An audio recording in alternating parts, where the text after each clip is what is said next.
कश्तवाड़ गांव में बादल फटने की वजह से 4 अफराद हलाक, मुतअद्दिद लापता। बुध के रोज कश्तवाड़ में दर्जन के इलाके हुंजर में बादल फटने के नताइज में कम अज कम 4 अफराद हलाक हो गए, जबकि मुतअद्दिद अफराद लापता हुए हैं।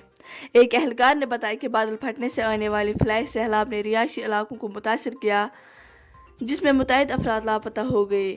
उन्होंने बताया कि 4 अफराद की लाश बाज़ेयाफ्त की गई है। यहाँ तक कि शदीद बारिश से लापता अफराद का पता लगाने के लिए सर्च ऑपरेशन में रुकावट है।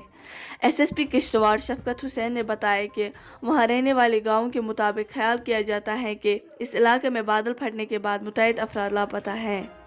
उन्होंने बताया कि पुलिस, आर्मी और SDRF की टीम इलाके में पहुंच गई है और रेस्क्यू ऑपरेशन जारी है। देखिए बिल्किस के साथ कश्तवाड़ से खास रिपोर्ट। घरों की तरफ चले जाओ, यहाँ पर खड़े होकर कोई फायदा नहीं है।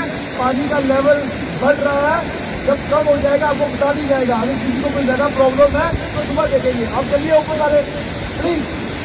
आप सबको मैं हिदायत दे रहा हूँ कि दरिया जो ये सारा पुल है, पुल के आसपास खड़े ना रहें, अपने घरों की तरफ चले जाए, हमारी मदद करें प्लीज।